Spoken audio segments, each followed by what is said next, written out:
I'm so glad you're here with us. Hey, everybody. I see you guys starting to log in. We have Ericka McIntyre today, our editor at large, who's going to share all her tips, tricks, and knowledge with us. So if you've got questions, which I know you do because I've seen them, start putting them in the Q&A all about book marketing in general. We can still cover today, but also anything with editing, proofreading. Do you need an editor?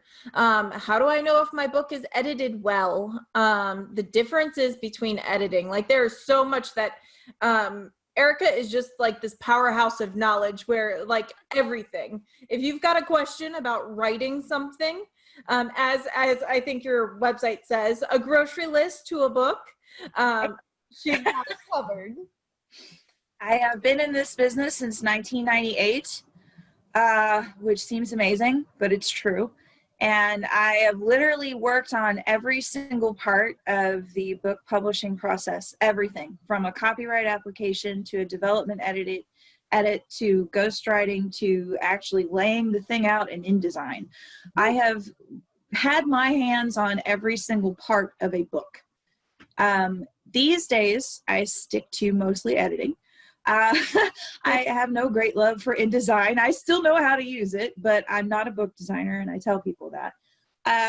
My main focus these days is doing development editing, copy editing, content editing, proofreading, that sort of thing. Most of my clients are self-published authors. I still have some publishing houses that I work with too. I do both. When I started my business 10 years ago, I was working for primarily traditional publishers, but we know this business is dynamic and it changes. And in the last couple of years, it's flipped. Now my client base is mostly self-publishers, and I have a few traditional publishers left.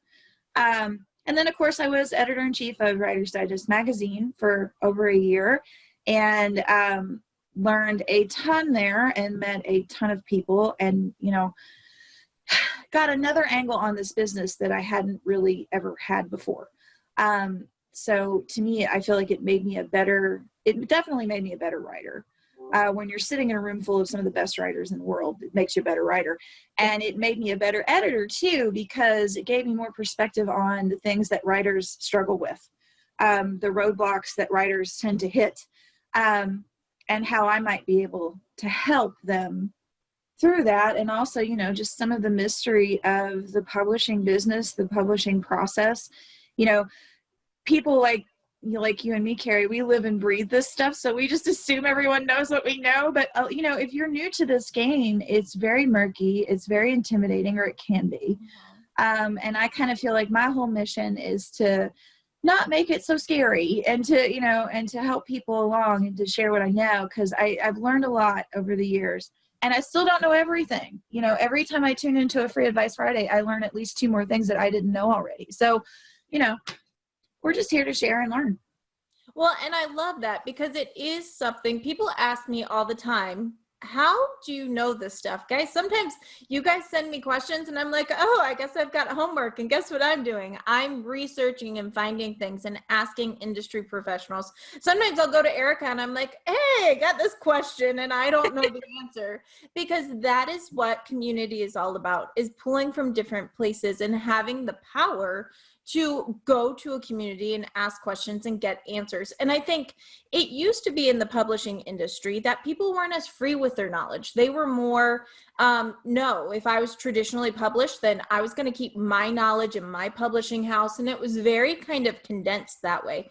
But as we've kind of shifted in the publishing industry, we're learning that the more everybody knows, the more the industry works well. And so I think that's kind of what Free Advice Fridays is all about, is that the more that we all know, the better off we all are. So let's ask our questions. Let's have awesome people on who have expertise that we don't, because no matter how much you don't know everything, but we have friends who can fill in the pieces. And that is why Free Advice Friday, I think, is such a, not just a fun group, but it's something that can really offer a lot of value. And Ericka, thank you for being here today. I really can't thank you enough. I think it's so exciting to be able to ask our editing questions, because a lot of what we talk about, especially at New Shelves, is more book marketing. It's more about once your product is finished.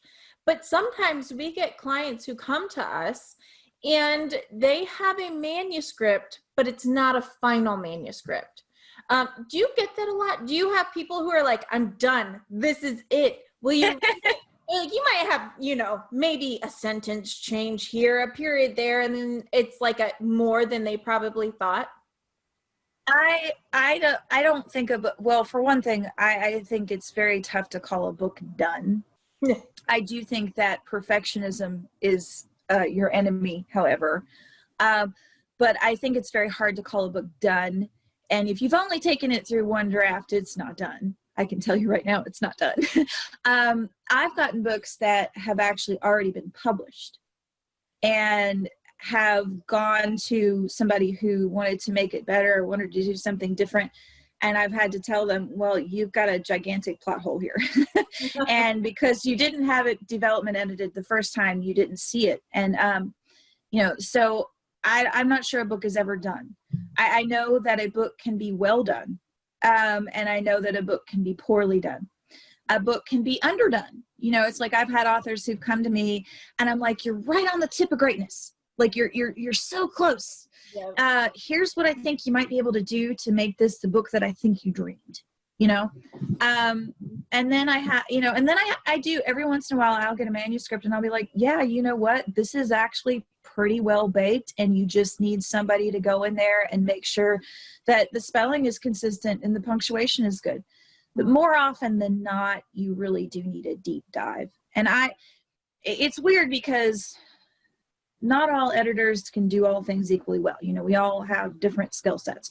Mm-hmm. I started as a proofreader. That was my first job out of college. And so I'm still a really strong proofreader, and it's a very specific mindset and a focus. But I never proofread what I've edited. Why? Because you can't do both on the same book. So like if I have a client and they want me to development edit their book, I'm never the proofreader. If I have a client who wants me to proofread their book, I would never have seen it before then. It's two different parts of the process, and it's a fresh thing.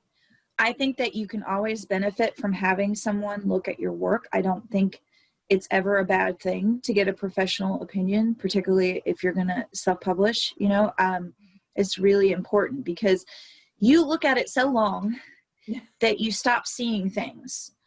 Or if you've just had, you know, friends and family read it, a lot of times they're not going to want to hurt your feelings, quite frankly. And they're going to say, this is great. You did a book. That's great. And I always tell my authors that too. It's the first thing I say. When somebody comes to me with a completed manuscript, that's the first thing I say is congratulations, because you have already done something that so many people set out to do and never accomplish. You actually have completed a manuscript. That's amazing. That's great. But I'm betting it's not the best manuscript it could be. I think it's important. Now you've mentioned two different types of editing so far. You mentioned developmental editing and then proofreading. So lay it out for us, because a lot of people are like, do I need a developmental edit and then a copy edit and then a proofread? And are they all the same thing? Let me share with you the upshot of the book production process. You write your manuscript, you get a complete first draft. I hope you've had beta readers. I hope you've had critique groups. I hope somebody else besides you has read that book before it comes to someone like me. But if it hasn't, okay. The first step is to have what I call a development edit. Mm-hmm. And that is where you have a professional editor, someone who has trained in this. I have a degree and 20 years experience. Read your entire manuscript front to back for that big overview. Mm-hmm. Does this work? Do all of these characters belong here if it's fiction? Yeah. You know, are there plot holes here? Mm-hmm. Does somebody's character not develop logically? You know, yeah. Are they somebody in the first third of the book and then in the last third of the book they're suddenly really weird and different and we don't know how we got there? That kind of thing. The big picture stuff, right? The overview, right. Like the bird's eye view. Does this work? For a nonfiction book, it's kind of the same principle. Is everything here that I feel like needs to be here as a reader? If it's a memoir and I feel like you're holding something back, I'm going to ask you that. Like, where do you need to go deeper here? There's something that you're holding back from your readers. And if I want to see it, your readers are going to want to see it too. And at that point, I can kind of coach you through here's what's missing. Here's what probably needs to go. Here's what isn't working. Here's how I think you might fix it. But now you're the writer. I'm never going to tell you, you have to do this to your book. It's your book. Your name goes on the cover. I'm going to guide you along. I'm going to coach you. And we're going to get the manuscript there. That's that big level edit.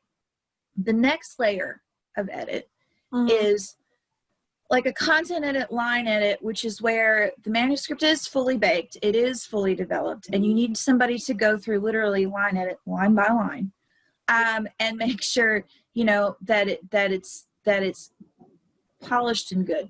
I do after development editing, content editing, line editing. People use those terms interchangeably. I'm even guilty of using those terms interchangeably. Yes. But if you want to look at it this way, it's kind of like a funnel.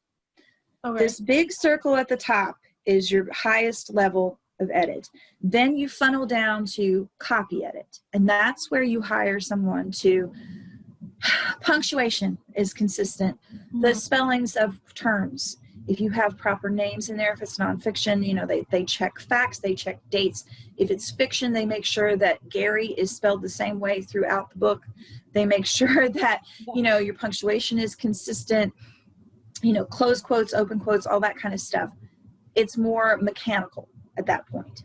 Right. Then the next funnel is where you would have your book laid out in a design program, InDesign.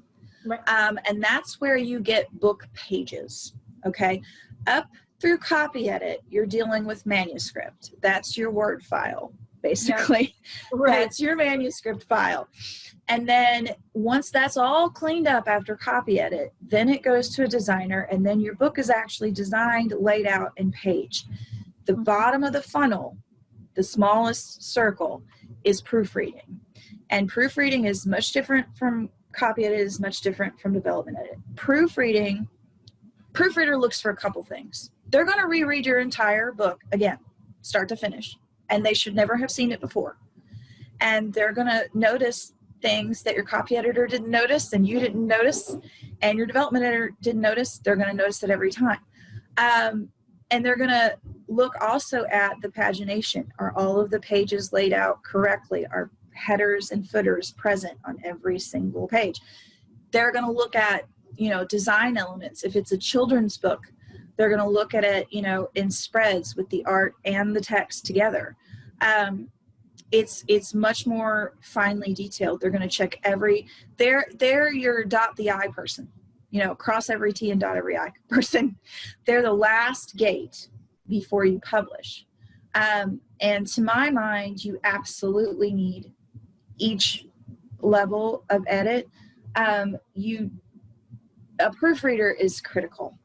I don't know how many times I've found a self-published title and not been able to read it because it has so many typos in it that it's distracting. Yeah. And my first thought is always, you know, they really could have used a proofreader. And that's, you know, and it's really not a skippable step. And editors are not, I've encountered people who've had negative experiences with editors, and that always makes me sad because I'm like, but we're here to help you. We're here to help you make the best book that you can possibly make, you know, and make it as close to perfect as it can be. But that's really, that's the process. It's kind of a cone of development from the top to the bottom. Well, and so I just want to specify that when you're talking about moving to pages, guys, that is when your book has been formatted. This is when it's moved into a PDF format and you've moved from your Word document to your laid out formatted PDF. And so that's when you get your proofreader, not before, because your proofreader is also checking for the weird spacing that showed up in formatting. I just had a book that this happened. It had like 2 lines at the top and then the rest of the paragraph was halfway down the page. Who knows how it happened? I mean, we're people, we're failable. And the designer could have sneezed. Exactly. I mean, seriously. No, I'm going to have to go ask him. And so, I mean, it's making sure that there is something. And when you are looking at this, I'm even guilty of, people have asked me to proofread when we are marketing their book. And if I've already read the book, I tell them, I'm so sorry, I can't. I've looked at pieces too much. I've looked at, my mind will tell me what to think regardless of what I'm actually seeing. And that's why a third party, an outside party, is so important for that proofread. I mean, we had it happen at WD. We had some of the sharpest editors on that team that exist on planet Earth. And there was a typo in one issue that just kept getting past us. And Cassie and I would look at it every time and we would be like, God dang it, how did that get in there again? I mean, you can have the sharpest people look at something, but your brain, this is why proofreading is hard, and it's not the same skill set as a lot of other editorial skill sets. Your brain fills in a lot of information for you. It does this to make your life easier, right? Yeah. You know, it really does. It's an adaptation that is usually helpful, but it's actually not helpful when you're trying to proofread something for errors. You have to train your mind when you're looking at it as a proofreader to stop that autopilot part of your brain and look at it a little more critically in smaller parts. You know, how many times have you read a sentence, say, in an email that you've typed, and you've got 2 these in there? Oh, yeah. Your brain has evolved to skip over that second the. Yeah. Proofreader has to fight against that impulse to see that second the there. And so it's a totally different skill set than a lot of other things. But you absolutely need fresh eyes. I don't proofread my own work. Anything important that I have to send out that I've written, I have someone else look at, because there's always something that we miss. You know, always.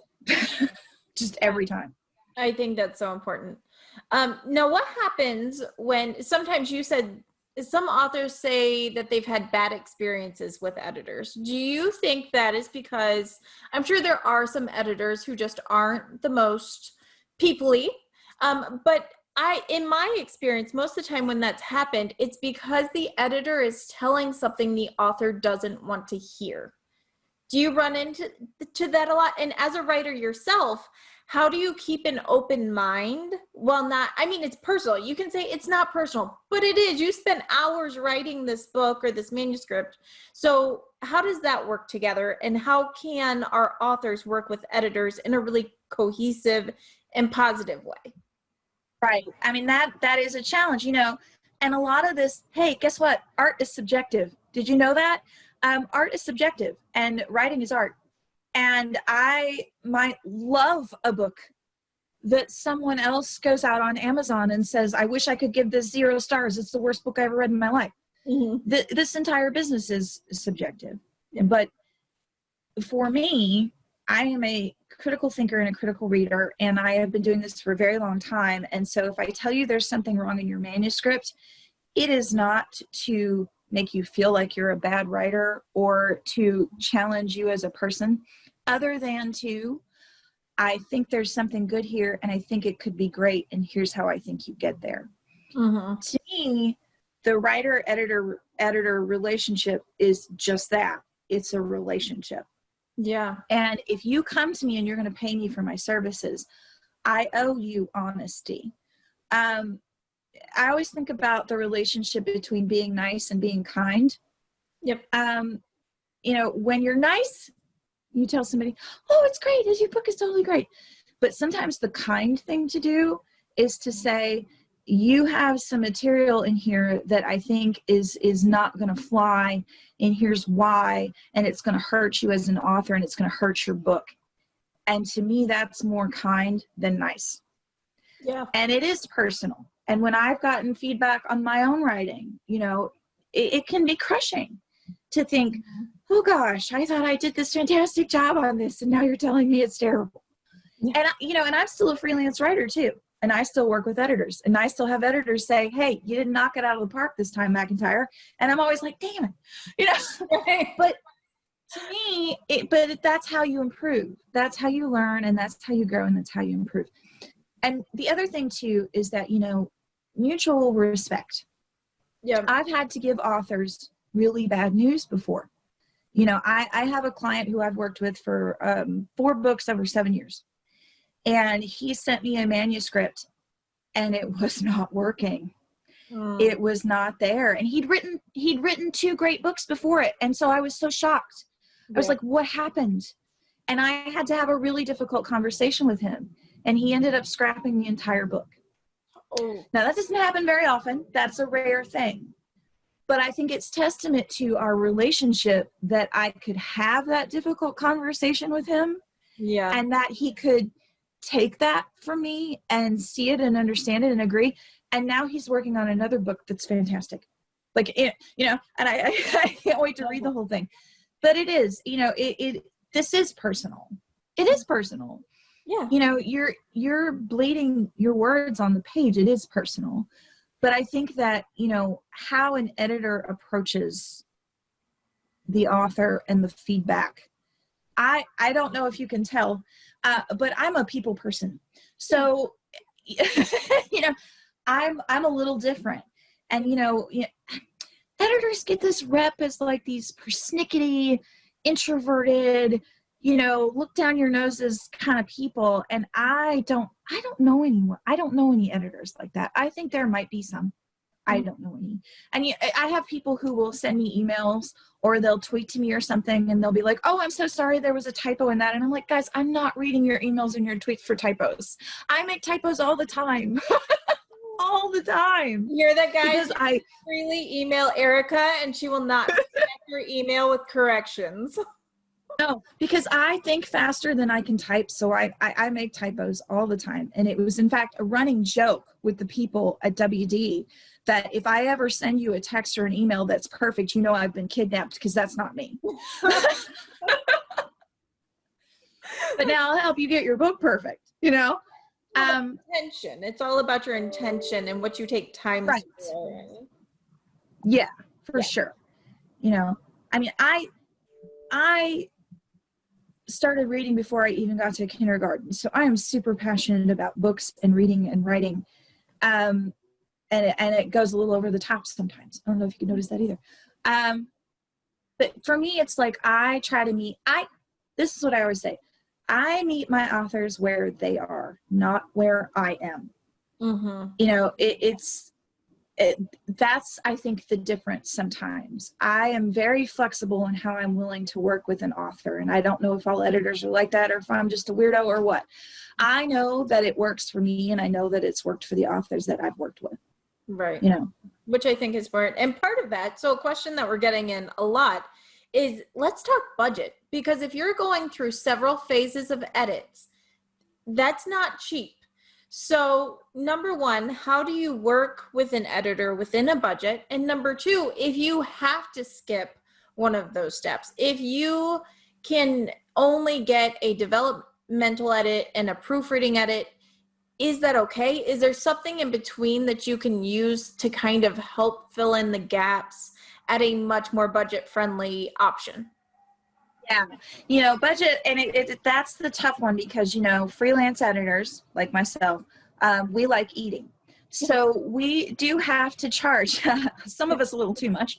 We have to charge for our services, unfortunately. And I've had people say, wow, I feel like your rates are really high. And then when you explain to them what goes into a freelancer's rate, it begins to make a little more sense. Something that you may not know is that freelancers have to pay their own self-employment tax, that 4.5% that if you work for a job gets covered by your employer. Nope, that's me. Yeah. We have to cover our own, healthcare, all our own overhead and everything. And so that goes into the rate. And then also we are professionals, just like your plumber, your mechanic, your dentist, anybody. And there's risk in this business of hiring somebody who claims to be more experienced than they are. I understand that. I have my full resume on my website because I want to be completely transparent with people about the level of experience that I have and the knowledge that I have. Mm-hmm. I think that, as far as budget goes, editors charge varying rates. I always send everyone to the Editorial Freelancers Association website. Many of us are members of that organization, and they have on their website a rate schedule that is they have a rate schedule, which is the Bible of rates for many of us. And my rates are indexed to that rate schedule. And many of the freelancers that I know their rates are indexed to that rate schedule. So if you're curious about, well, what does it really cost to get a developmental edit, that is a good place to look. And the other thing to remember too is that you get what you pay for. It's Yeah. You get what you pay for. Absolutely. It says they'll proofread your book for $10 an hour. I worry about that, because that rate sounds really cheap and good, but are they really catching everything? I wonder, I think that, budget is important. I think that there are things that, particularly when you're self-publishing, there are things that are absolutely critical. I think that a good high-level edit, whether it's a DE, a content, a line edit, somewhere up in that area, is really critical. Proofreading absolutely cannot be skipped. It cannot. It's a different part of the process. If you're going to self-publish, your book's packaging is also very important. You might be tempted to, open a stock photo and throw some type on it and say it's your cover. Yeah. Don't. Don't. When done right, a self-published title is indistinguishable from a traditionally published one. And that's what's so great about publishing now, is because it has been democratized in a lot of ways, and you can self-publish much easier and much more professionally than you could in decades past. And it is becoming more available, but it still costs money. But when you think about it this way, though. Whenever I have a self-published author who's like, I don't know if I want to spend the money, well, okay. You're going to self-publish, and you have put, some people I've talked to have put years into writing this book. Yeah. It's an investment. It is an investment in your work. If you traditionally published, they would pay a copy editor, they would pay a book designer. You'd have a lot less say in those processes as well. Yep. And you get fewer profits as well. If you're self-publishing, then it's your show and it's your business, and you have to look at it that way. And the expression, you got to spend money to make money, is 100% true. You have to invest in it, and it does cost money. And I understand. And my thing too is that I feel like, if I meet an author and I really believe in their work and they're on a tight budget, I will work with them. I'm not, these are my rates and this, you have to pay me this, blah, blah. No. But you do have to pay your freelancers fairly, and you have to pay them on time. Because you don't go get your, you don't go eat a steak dinner and then walk out the door and don't pay. It's like, and I think it's important, like you said, is that this is your job. This is not something that you just do for fun on the side. Like, it's not a hobby. This is your job. And so it's really important that as you are looking for an editor, that you treat them with the respect of their time, and knowing that when you are asking for a discount, you are literally asking for them to make less money. I mean, how would you like if someone went to your day job and said, hey, I just need you to work for half pay today?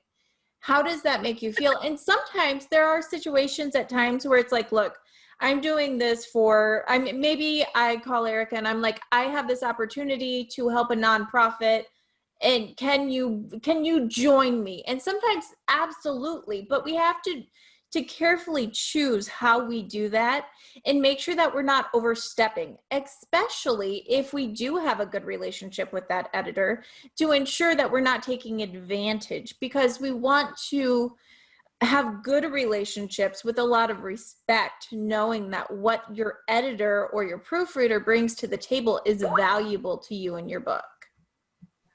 And not only that, but this is a small world kind of a business, and people talk. And if you make something more difficult than it needs to be, you will not do yourself any favors. People are in, okay, I don't think anybody is in the book business to be millionaires. I mean, it's like that is not the point of this. You look at somebody like a James Patterson or a Stephen King or whatever, those guys are outliers, okay? They are, you know, here's the curve, right? Here's them way over here. They're not even on the curve, okay? You know, when I explain to an author like what the book business is really like, and that you have to really get into it, you know, and you might be, you know, you need to be prepared to do a lot of these things yourself. Even if you traditionally publish, you're still going to be called on to do marketing activities for your book. You're still going to have a box of books in the trunk of your car hustling them, because that's what this business takes. It takes hustle, you know, and it's a passion business. And yes, there is money to be made in the publishing business.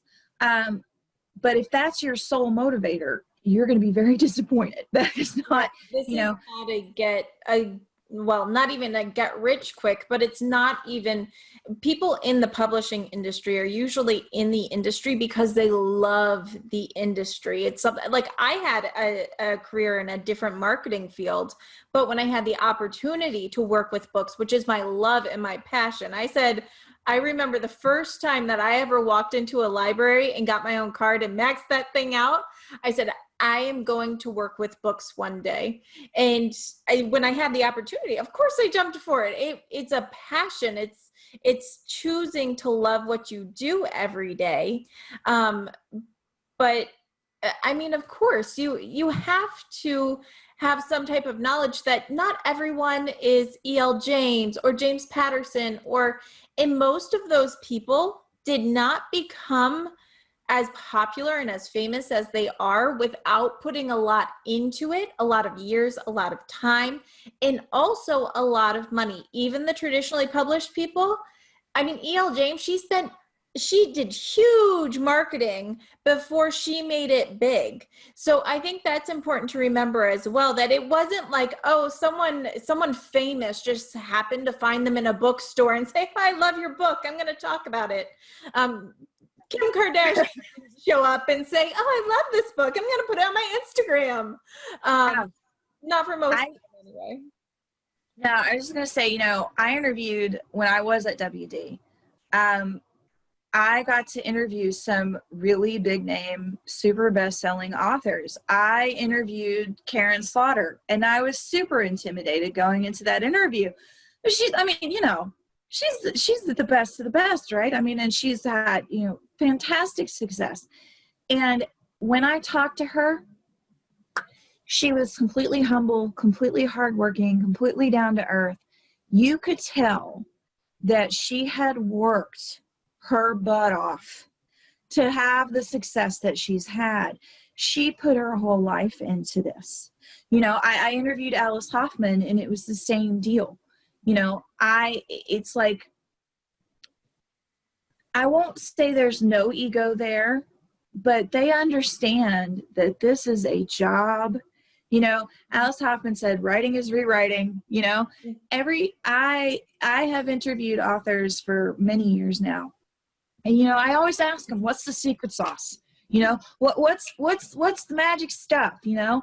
And their answer is the same every single time, every single author I've talked to in every single genre, whatever. It's work. It's work, you know? And that's where some people get lost, is it's like, oh, I'm going to write a book. And I had a great conversation with Susan Jane Gilman. She's a hysterical writer. And she said, you know, good writers make it look so easy, right? You put all this blood, sweat, and tears into your book, and you make it look easy. So you go to cocktail parties and you say, you meet somebody who is not a writer who, you know, says, oh yeah, I'm going to take 6 weeks off and write my book.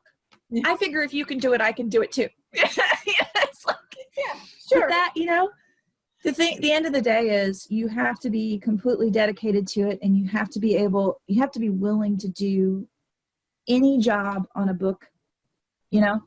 And the thing is, though, but here's the thing, there's help available. You don't have to go it alone.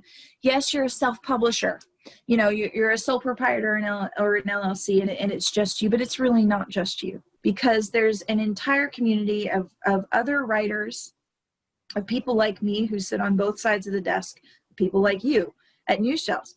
who can help you along the way. That's what I mean when I say that publishing has become more democratized over the past couple of decades. A lot of this information did used to be very close to the vest, you know, and it's coming more out into the open. And if you're willing to ask questions and talk to people and find out, get in there and dig, you can find out a lot of stuff, you know. Shira Shiloh, I just interviewed her for my website. You know, she's an overnight success story, which there is no overnight success. But she said, you know, there was a lot of things that she thought were the sole property of publishers, you know, like ISBNs and stuff. She thought, I can't get one but you can. You can. Absolutely, you can. You just go to Exactly. It's not free. You know, you have to pay for it. But when you think about the autonomy that you have as a self-publisher, and when you think about, okay, then the money comes back to me, it starts to become a more appealing prospect. Right. Well, and when you treat it like a business, and I always tell authors, I always say, track your expenses. Number one, because if it's as a business, you can write it off, but also track it and then track your sales over time. And sometimes when you're investing money into a book, you have to have the hard conversation with yourself of, is this an investment I'm expecting to get back in monetary ways? Or is it an investment because I want to further my career? I have a author I'm working with right now, and he said, I don't expect to get my money back on this book. I want to be popular enough with this book that I can get another book, that I can go from being self-published to pitch my next book to a publisher, so I don't have to do all the work.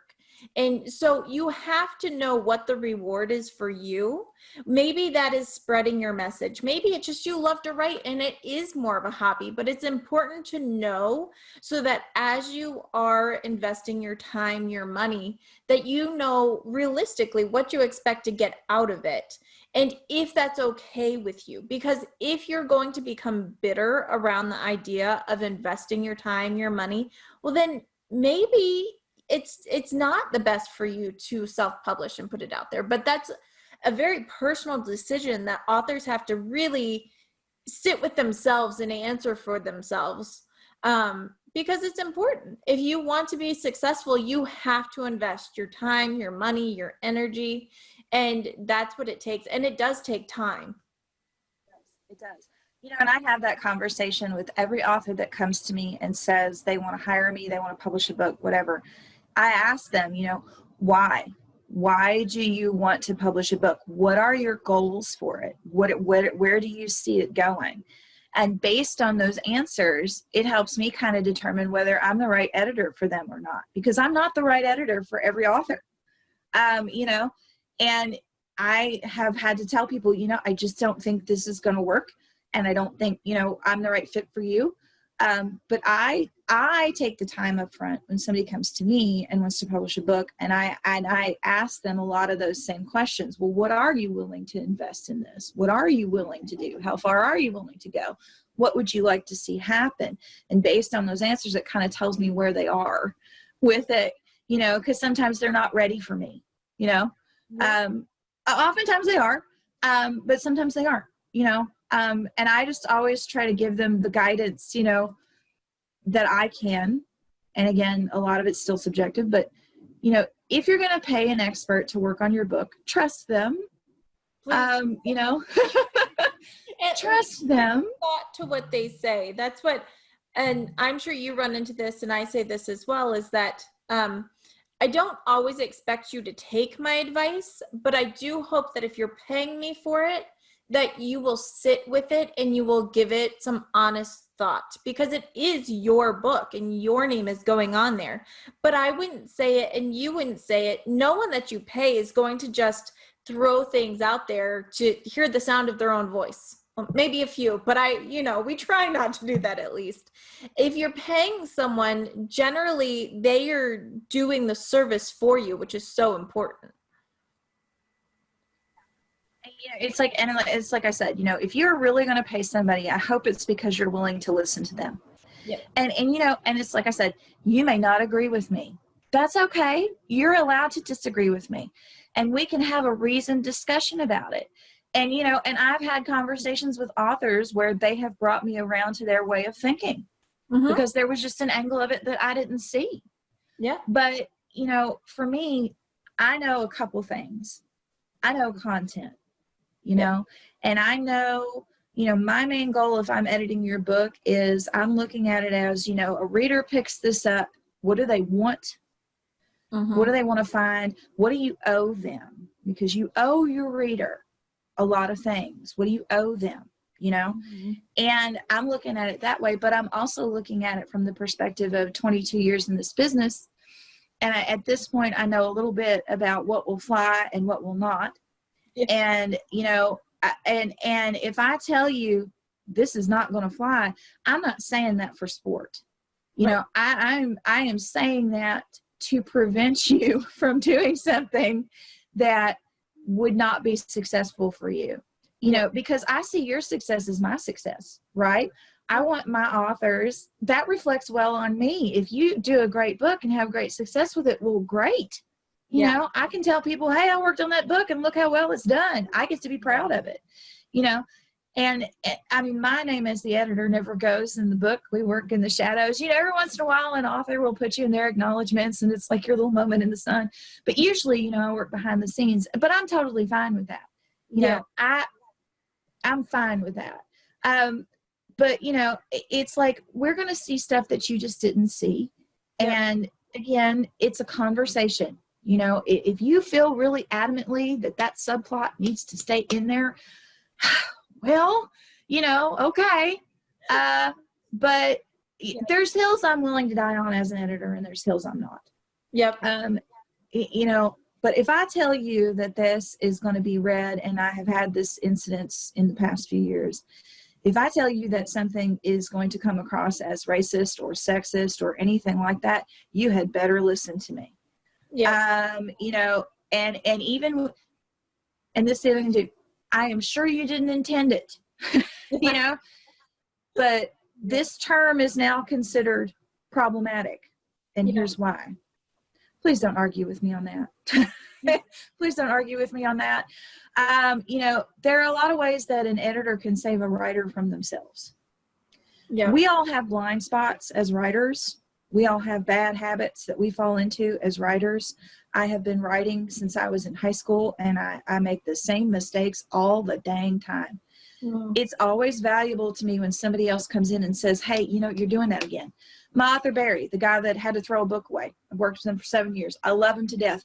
He falls into the passive voice every third sentence, and I have to yell at him. Not yell. I don't yell. But, you know, you're doing it again. You're slipping into passive voice. You know, don't do it. But it's just a habit. We all have writing habits. And that's another valuable thing that a fresh set of eyes can help you with. They can see something that you do that you just don't see anymore, you know? And it can be really valuable. It can change the way you write.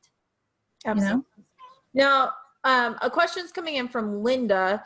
What is the problem that you personally see most often when you do a developmental edit? Yeah, the problem that I see most often is, well, in historical fiction, for example, you do a ton of historical research because you want all those accurate details in there, and then you throw everything but the kitchen sink in. You know, background research in historical fiction is really important. You know, it has to ring true. If you're writing something that's set, you know, in I don't know, whatever time, pick a time period, you know, Ming Dynasty China, I don't know. You want the historical details, but you pepper them in for flavor. It's not a history book. It's a historical fiction novel. And so the novel, the story flow has to trump all. I don't need every detail on why a Southern kitchen was set up the way that it was, unless that becomes a really critical detail later to the plot. I see that a lot in historical fiction. And, you know, you feel like it, as the writer, you did all this research, you did all this work, and gosh darn it, you want to put it somewhere. But it feeds the flavor of the story. It's not the story. Another thing I see, for example, in children's books, a lot of focus on the pictures and the art, which is really super important. But when it's all laid out, you know, it's less about the text and it's more about the pictures, and they're equal partners here. And you have to remember who you're talking to. You know, you're talking to kids, and so your language has to be for kids. There's a rhythm and a flow and a sing-songiness to children's books that you really need to pick up on, or you're going to lose them, you know? And another thing that I see is inconsistent character development. I find this, it seems to be, and it's really tough to develop a good character. I mean, it takes a lot of work. Character development is tough. And it's one of the things that I see the most. You know, somebody who is one way on page 35 is a different on 65, and we don't know how she got there. Did she have a religious experience? I don't know. Like, I want to see consistent character development, you know? Mm-hmm. The other thing I think a lot of writers tend to struggle with is backstory. Absolutely. Who's the backstory for? How much do you put in? How much do you leave out? How much can you trust your reader to figure out on their own? I've seen some writers kind of hit you over the head with backstory, and I'm like, well, okay, where's the front story? You know? And I think it's just, but those are kind of the things that I see the most often. The other thing that I see the most often in fiction is dialogue issues. Dialogue tags that get really dry and boring. I don't ever want to see, you know, blah, blah, blah, blah, blah, he stated. This is not a police report. Your dialogue is where you can actually add a little emotion and a little flavor in. Mm-hmm. You know, he said is fine, but you want to pepper in some other stuff too with a little more color and a little more flavor.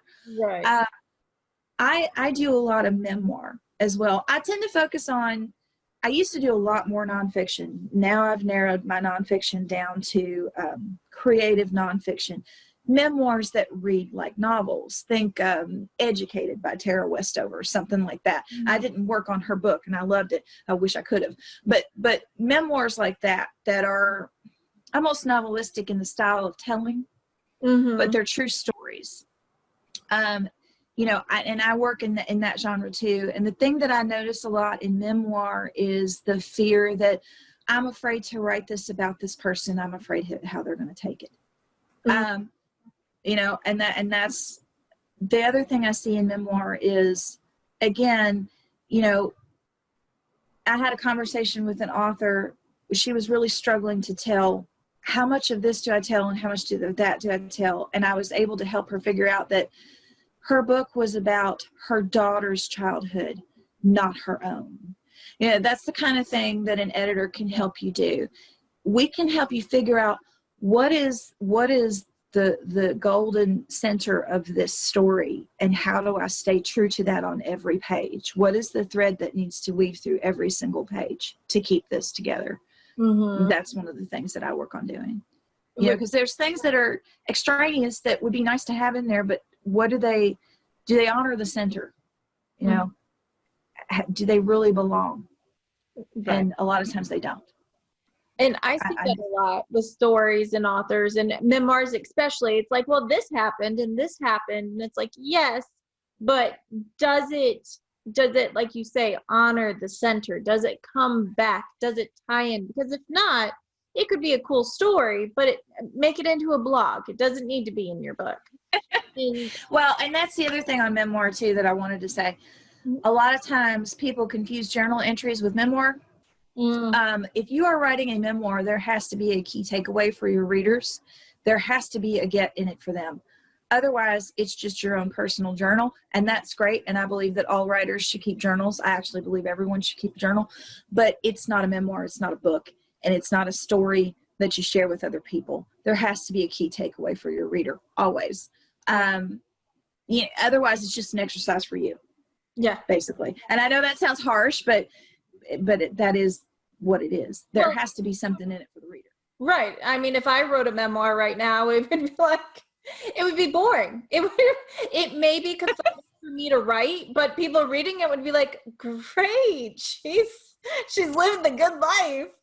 So I would have no takeaway. There would be, I'm not that exciting. I'm sure you're more exciting than you think that you are. Now you mentioned children's books, which I want to go back to. Number one, do you work on children's books? I do work on children's books. A lot of editors have a super narrow focus. I don't know. I don't. And I'm sure someone would tell me that I need to, but I haven't found that to be true in my life.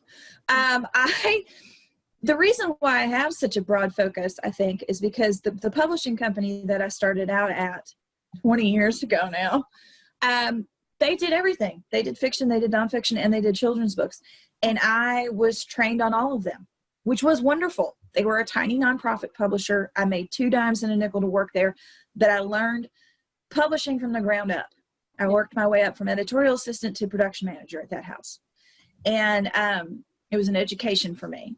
And so I still work on fiction and nonfiction and children's books because I was trained to. I've worked on more children's books lately, and I find I really enjoy it. And again, it's one of those things where the images and the words, they have equal weight. I've seen a handful of children's books lately where there's been a lot of focus on the illustrations, which again are critical. They are critical. You know, it's a picture book, right?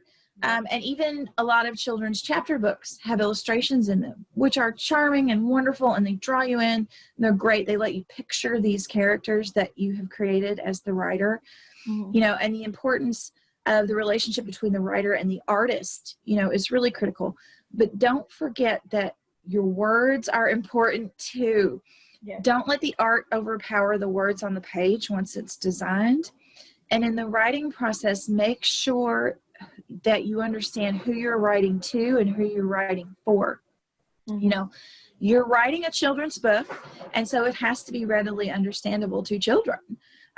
So, you know, you want to challenge them a little bit on vocabulary, you know, that's okay, but you still have to keep in mind the age group that you're writing to. You also have to keep in mind that a lot of these books are going to be read out loud, potentially by grandparents. So please don't give me a proof with teeny tiny type on the pages that I can't even see. Please don't do that. Mommies and daddies have worked all day and they are tired, and they are going to try to read this book to a child. And if they have to squint, you have lost them. Yeah. They are gone. Well, and you also, know, you've got multiple kids. Like I have 2 kids. So if I am reading something to my children, I've got a book out here and a kid on either side, and I'm trying to keep it far enough away that they can both see it. And so it really gets tiny. Yeah. You know, I don't want to see teeny tiny text. I'm going to ding you on that every time. I'm going to be like, nope, I can't see this. Yeah. You know, and if I can't see it sitting right here, somebody with 2 kids in their lap isn't going to see it either. Sorry, guys, I've got an overactive cat. For context at home, I am moving this weekend. My house is in boxes, and the cat toy that we always hide has been left out by my partner, and I will kill him for that later. So apologies. I just had to throw a magazine at my cat. No cats were harmed in the making of this video. No animals were harmed in the making of this Zoom call. Oh my goodness. Yeah, the children's book thing, I've really noticed that. I'm like, oh, wow, this has a great cover. You have a great story. Make sure that everyone who picks it up can read it, you know?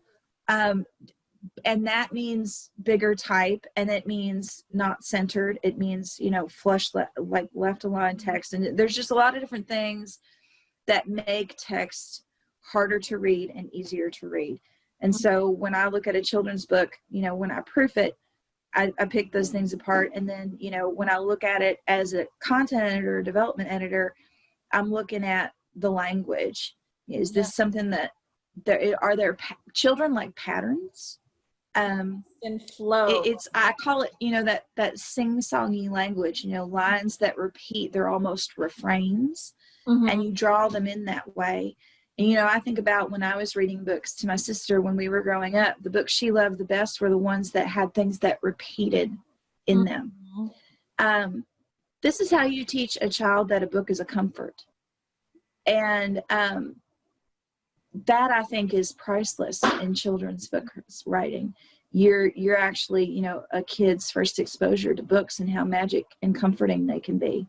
And if you can do that with your words, that's wonderful. I think that's a good goal to have.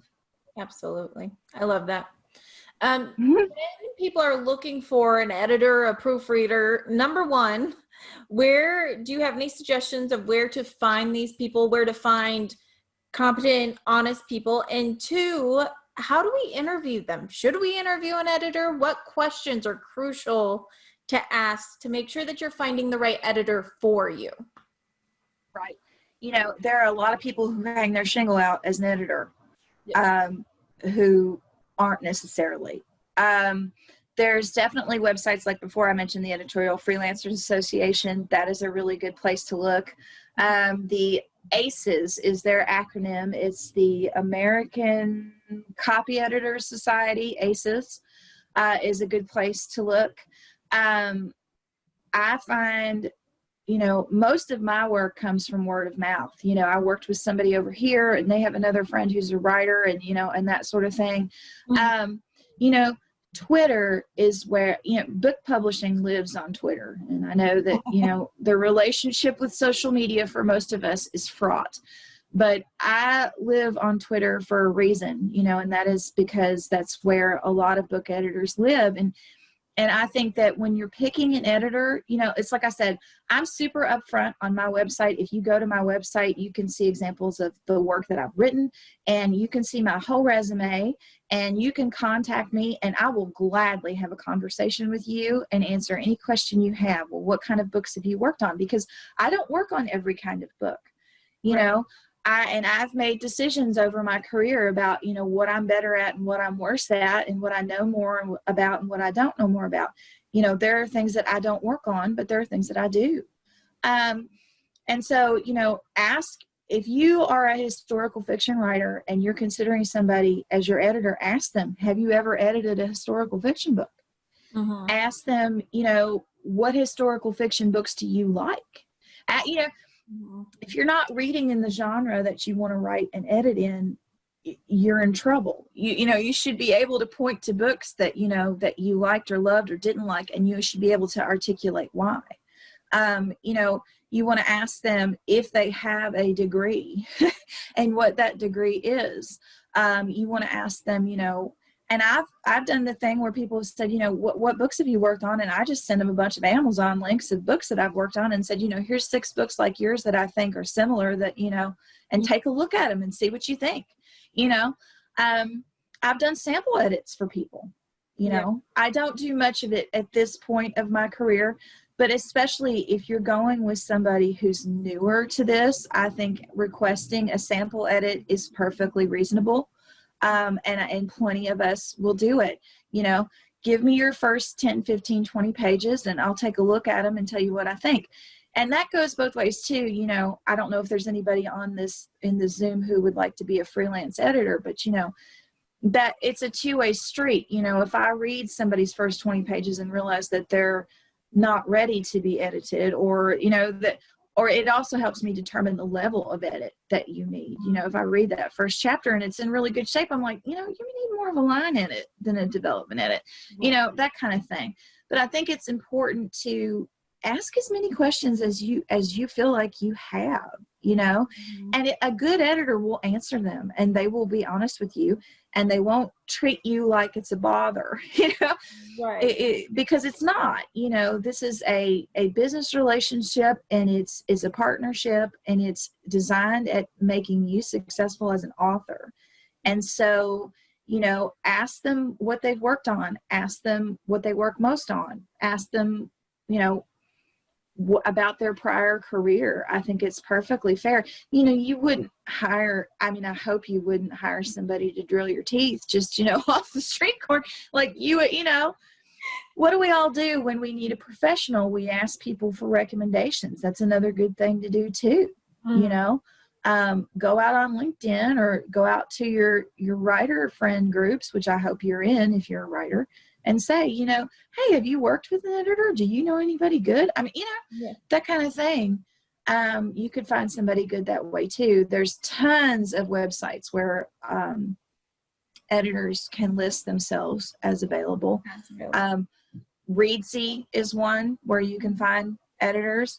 And Readsy actually, you know, makes you get, I can't remember what they call their particular process, but it like verifies your page, you know, so it's another layer of vetting that some of them don't have, you know, but there's a lot of different places where you can find editors, and you know, it's like with anything, you're taking a chance, you're hoping that the person's telling you who they are, it is honest, you know, and most of us are. I mean, you know, really there are. I don't think anybody, you know, hangs their shingle out unless they really want to do it. I think that sometimes people can fudge their experience a little bit, but that's easy to find out too. You know, again, you'll be able to tell within the first 15 minutes if you want to work with a person or not, usually. You know, I mean, it's not that hard. Yeah, I mean, really. And yeah. How do you feel about, I know a program that is talked about often and used by a lot of authors is Grammarly. How do you feel about programs like that? Look, I see your face. Are they helpful or hurtful, or are they helpful but they're not an editor? They're not an editor. They are not an editor. And I don't just say that because I am an editor.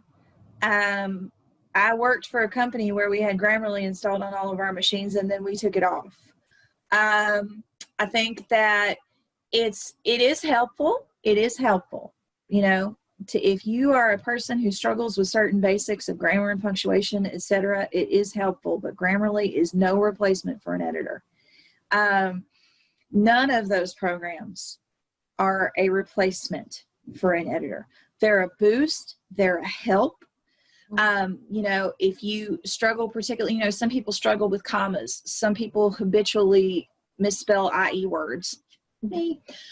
You know, that can be helpful. You know, it really can, but it is not a replacement for a good editor, and it's not a replacement for a proofreader at all.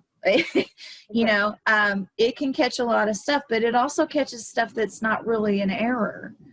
And what I find is when, you know, I worked for an editor who made us turn spell check off, you know, the squiggles. Yeah. I worked for an editor who would not let the rest of us editors have our squiggles on. There were no squiggles, right? The squiggles make you lazy. The squiggles make you lazy. They do. You know, and it's like, if you really want to master this craft, turn the squiggles off. I keep my squiggles on. Save me. But, you know, that was another good training ground for me as an editor, and it forces you to pay attention, you know, because when you think that a computer program is automatically going to catch everything, slack, right? Yeah. And you don't want to do that. You don't want to develop that habit. Don't let the machine think for you.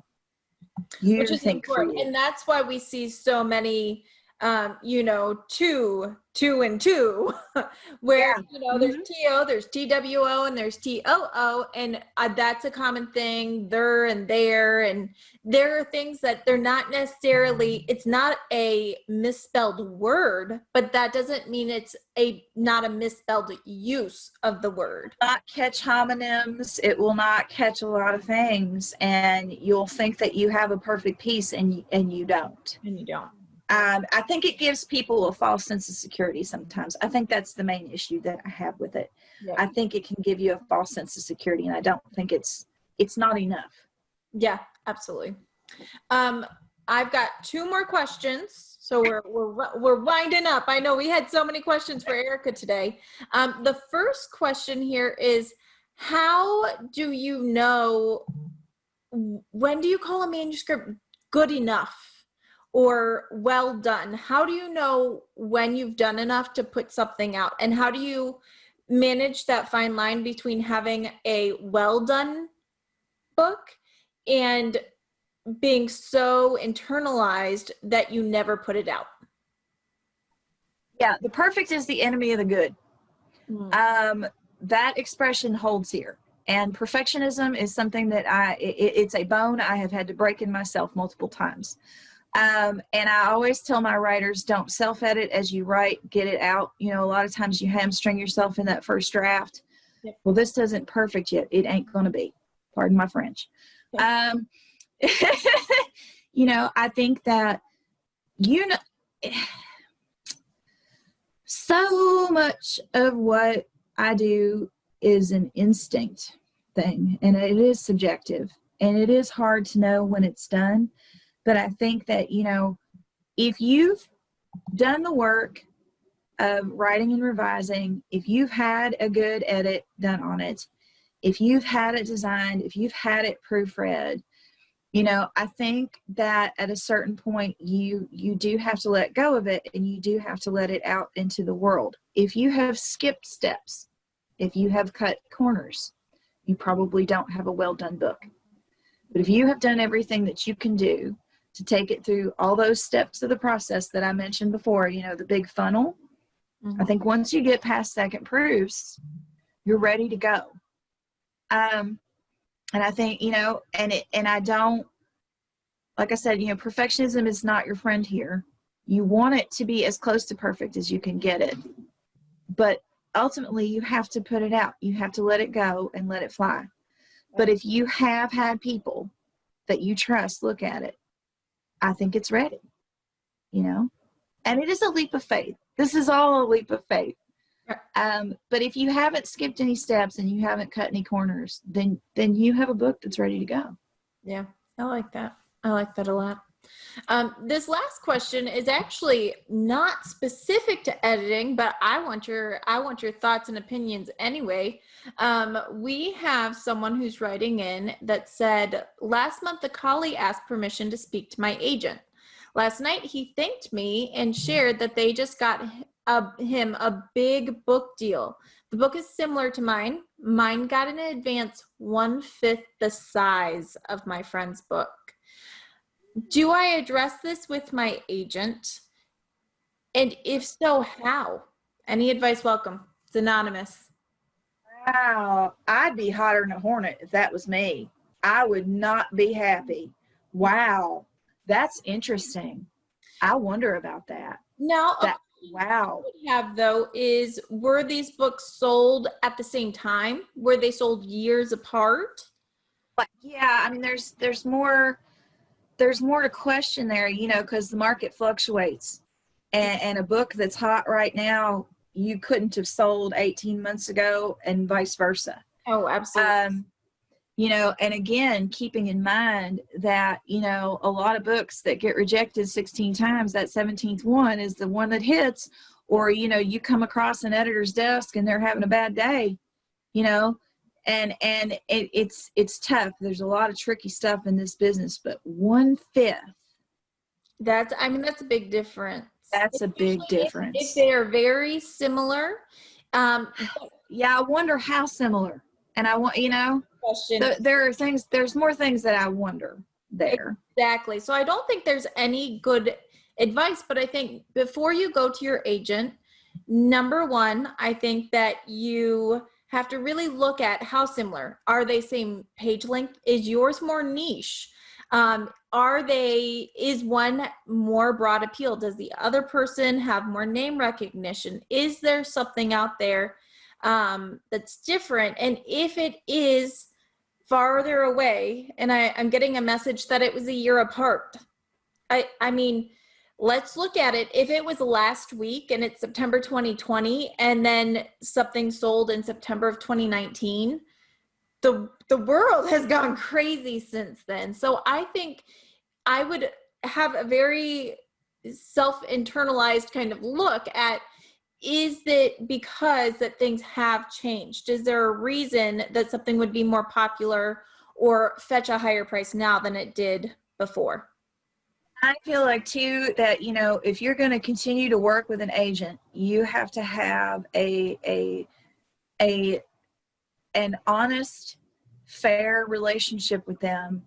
And if you now feel like you don't fully trust your agent, you've got a problem for whatever reason.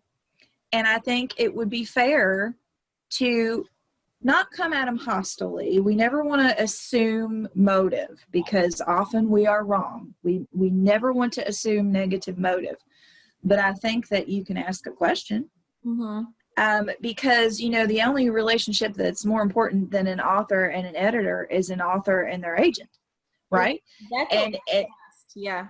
That's critical. And so if you've got bad vibes on your agent now, to put it real scientifically, you need to talk to them, because that's a relationship that has to work. Mm-hmm. But I would be careful how I approached it, just because, like I said, we never want to ascribe negative motive. We don't always know everything. Believe it or not, we don't. And so, I feel like there's nothing that can't be fixed by an honest conversation, but I'm a Sagittarius and I'm all out there. But, I do, though. I feel like if you're going to have a deep working relationship with somebody, the foundation of that is trust. And so if you have questions, you need to ask them. Right. And if they're worth their salt, they'll answer. Yeah. Take the time to sit down, cool down, look at it objectively, and then ask. I mean, I think that is the biggest thing. I can't tell you how many times there have been things that people go, well, why'd you do this? And if the person has a real reason, then, I mean, you have to be open to that as well. It sounds very, very fishy. However, you don't know unless you ask. And if they ask and they give you a good reason that you're comfortable with, if nothing else, I think it gives you some comfort. But if they don't, then as you said, it comes down to trust. So, I mean, that's a critical relationship. And if you feel mistrust in it, you need to address that. I mean, this is your career you're talking about here. Yep. Yep. Good advice from Ericka. And I think we're going to have Amy Collins on, our favorite Amy, very soon. And so if it's still a question or not, let's ask an agent. So we'll have Amy on soon so that we can ask her that question as well. Because as we know, she's moved on to Talcott Notch, and she's now agenting, and she's got some new insights and some exciting insights that we really want to pull on her. But for today, Ericka, thank you for, all of your knowledge you're sharing, and I've gotten so many questions. If people want to learn more about you, talk to you, ask you to work with them, where do they find you? My website, which is www.ericcamcintyre.com. There's a contact form through there. Email me any old time. I love talking to writers. I love answering questions. I love helping people out. You're not bothering me, believe me. And you're not. You can find me on Twitter. I tweet as @CincyBookworm. And I'm on LinkedIn, and my website is probably the best way. My Gmail's right there at the bottom of the page. If you have any sort of a question, just ask. I'm here, y'all. I'm not going anywhere. She is as nice as she appears on camera. I emailed her the other day, and I was like, this sentence just doesn't feel right. Well, you just look at it for me. Ericka is the best. She is so sweet, you guys. So if you have more editing questions, I can't talk, reach out to her, connect with her on Twitter, because she's always got cool things that she's talking about. I've learned so much from you, just in the last couple months. And so that goes both ways. I love it. See, this is why, again, community is so important, because we make friends. We are opening up the industry so that we can all learn. Self-publishers should and can have every chance that every other publisher does and author does. And it's all about really putting it out there. And I do think it's important. Someone just said, when you're looking for Ericka's website, it's Ericka, ERICKA. So it's CK for Ericka McIntyre. So go check her out, go find her. And thank you. Thank you so much. Thank you. I hope to hear from some of y'all. Absolutely. See ya. All right, you guys have a good weekend. We'll see you next week. Bye.